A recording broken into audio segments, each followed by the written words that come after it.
Chapter 55, The Meteoric Tempest.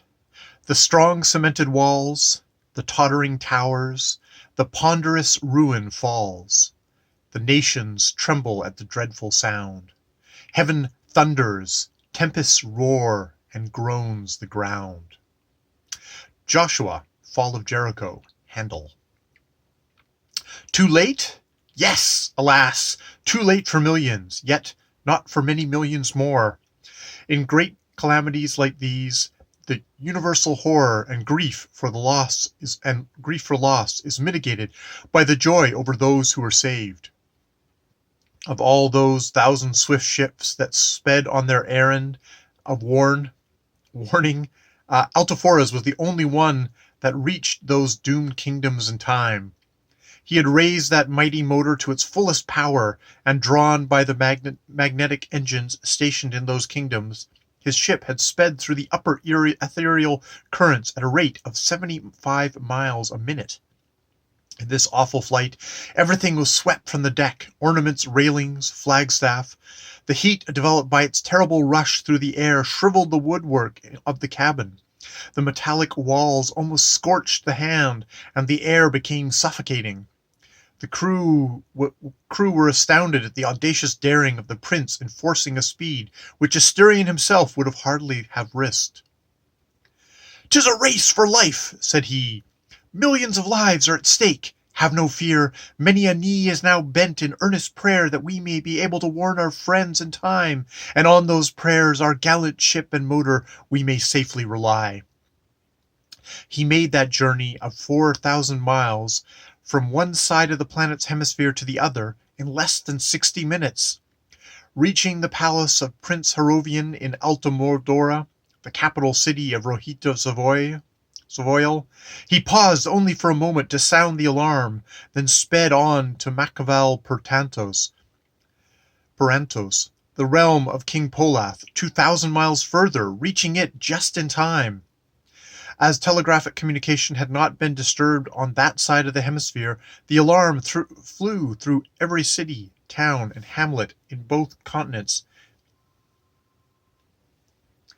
The alarm flew through every city, town, and hamlet in both continents, and the vast teeming populations, from the king on his throne to the peasant in his cottage, men, women, and children fled with tumultuous speed to their cellars under the great cities and deep subterraneous evacuations in the fields.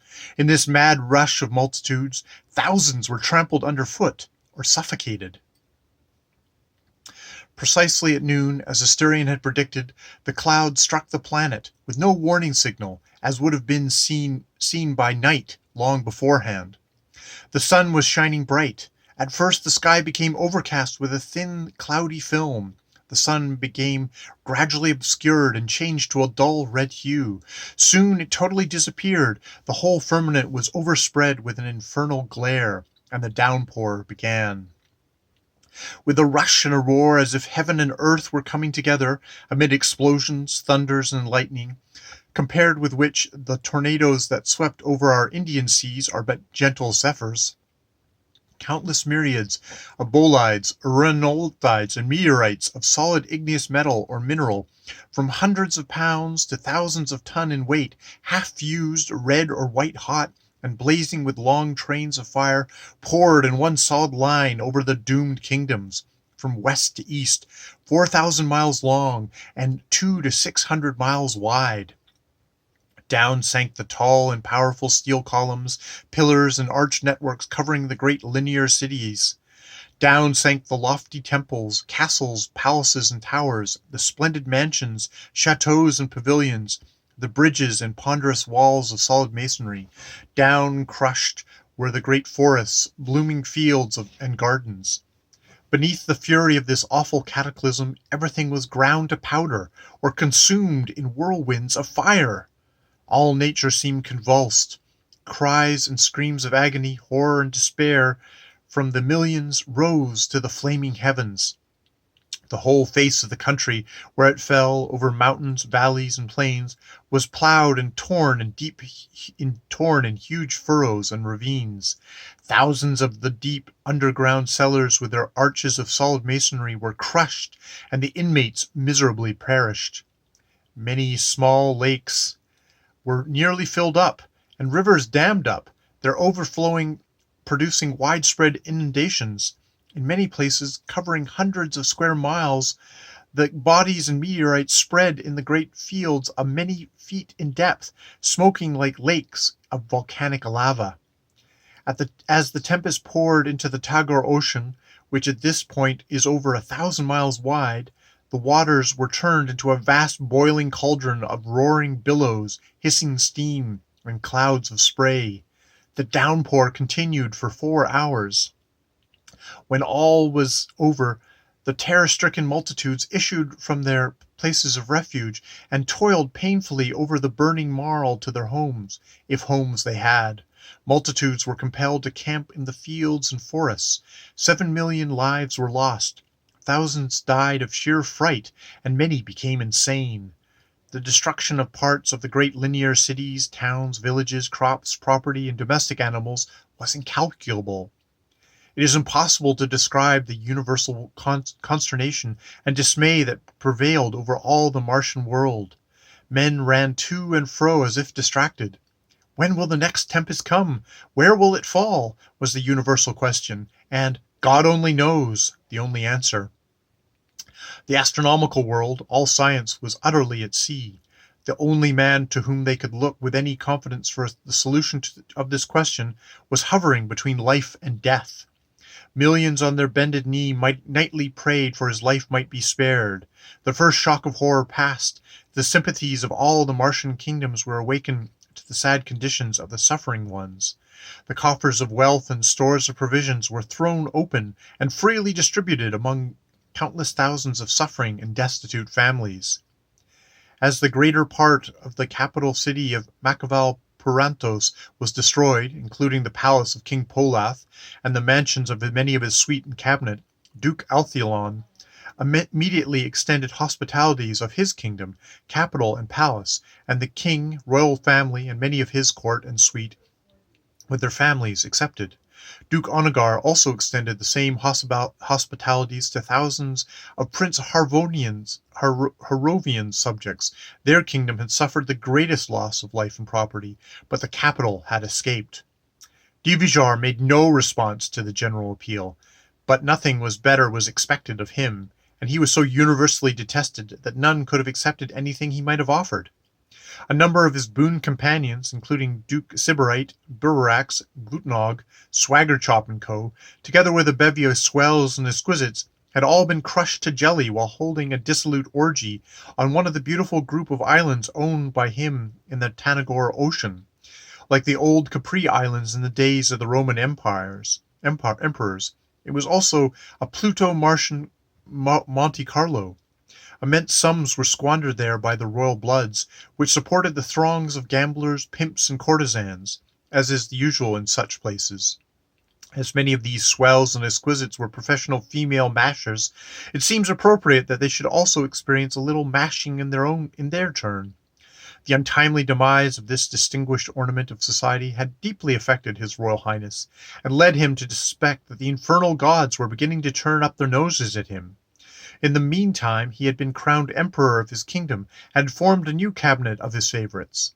Elif having resigned and retired to his country seat, and being occupied with the establishment of a new policy involving increased taxation and oppression of the people, his aspirations for the hand of Prince of Mandal Ultima seemed to be laid aside for the present. In the meantime, Asterion had lain insensible for 48 hours. The prolonged and terrible strain through which he had passed, combined with a severe wound, had proven too much even for his immense vitality, and his physical powers had suddenly given way. He passed from this into a stage of violent fever and delirium, during which he seemed to go through those awful scenes. Frequent ejaculations escaped his lips. "Haste! Oh, haste, my brave ship! Speed on! Millions of precious lives are at stake!"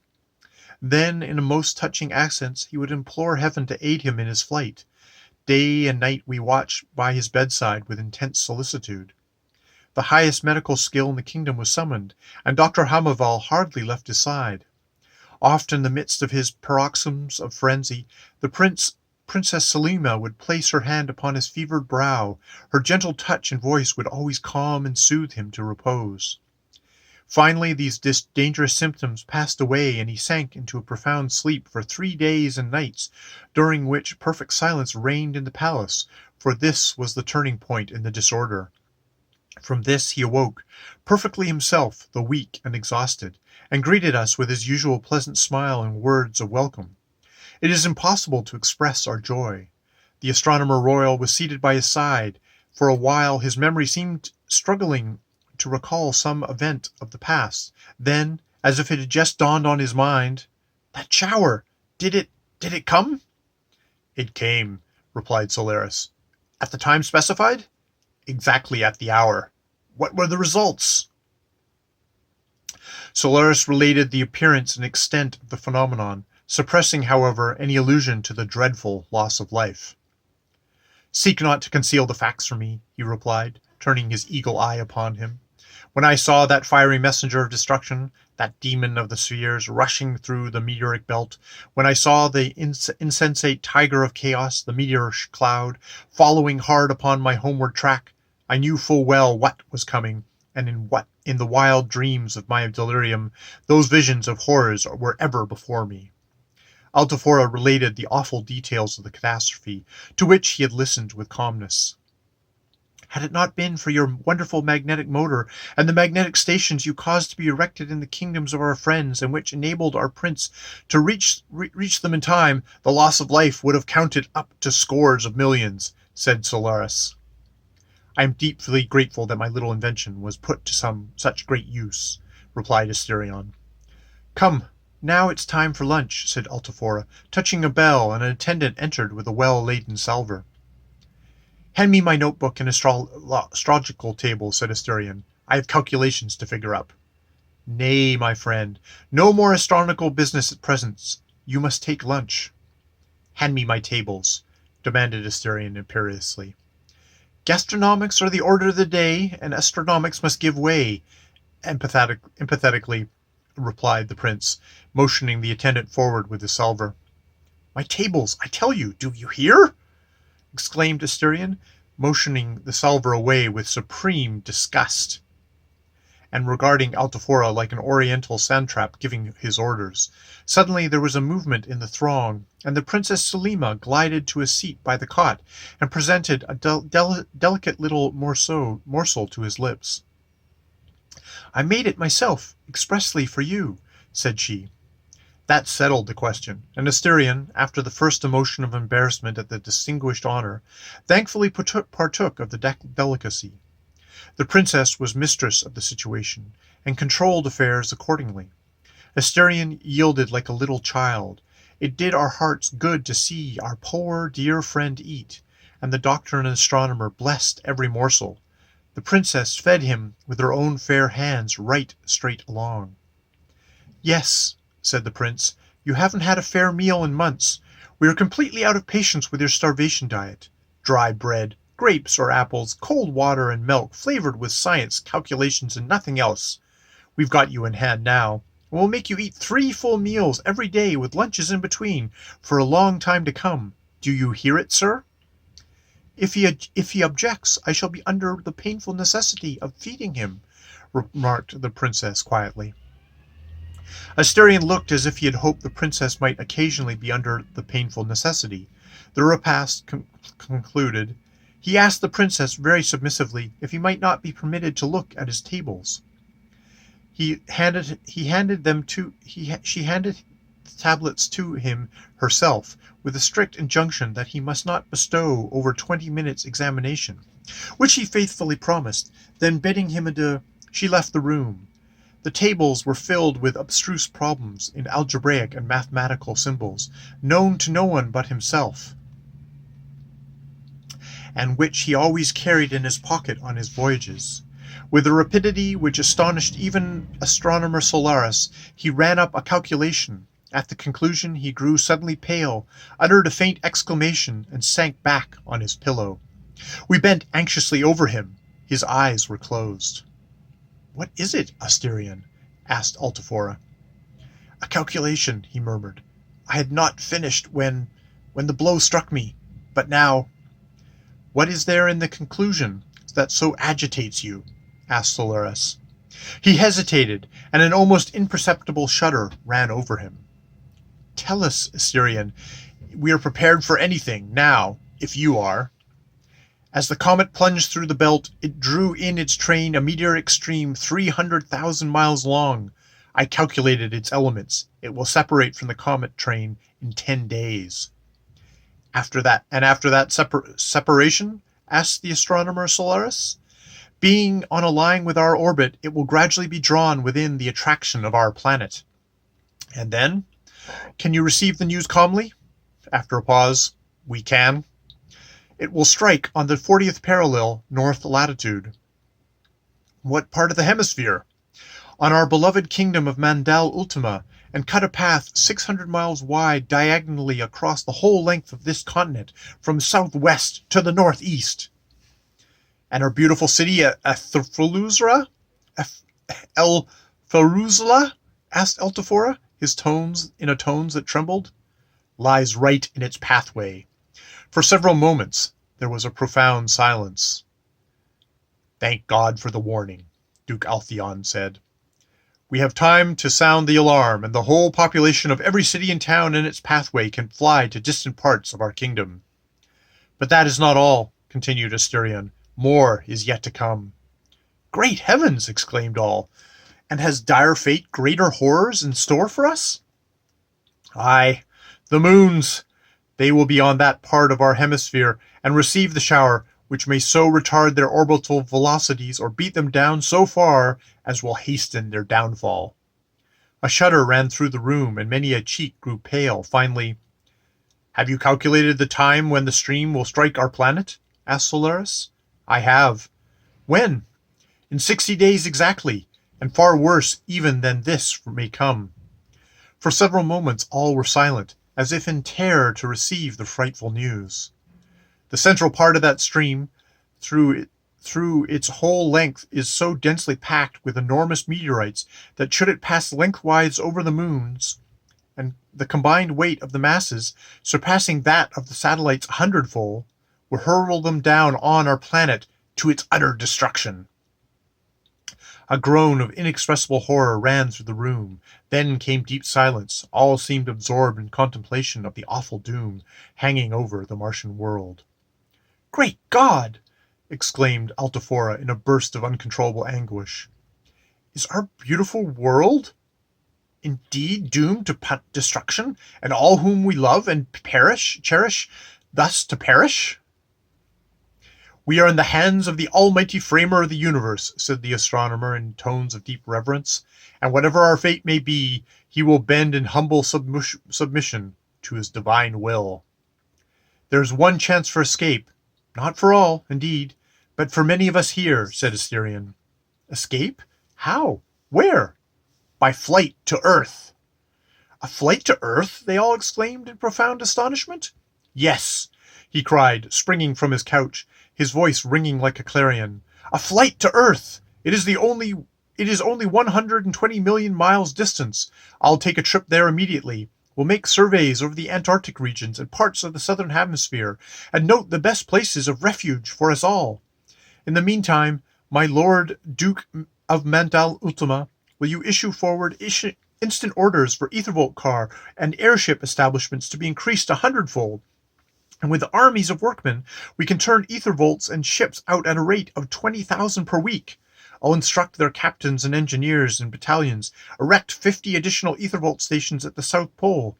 This done, we can transport 1,000,000 or more people to Earth every week, and as facilities increase in still greater numbers, thus can we save our friends. Away! Lose not a moment.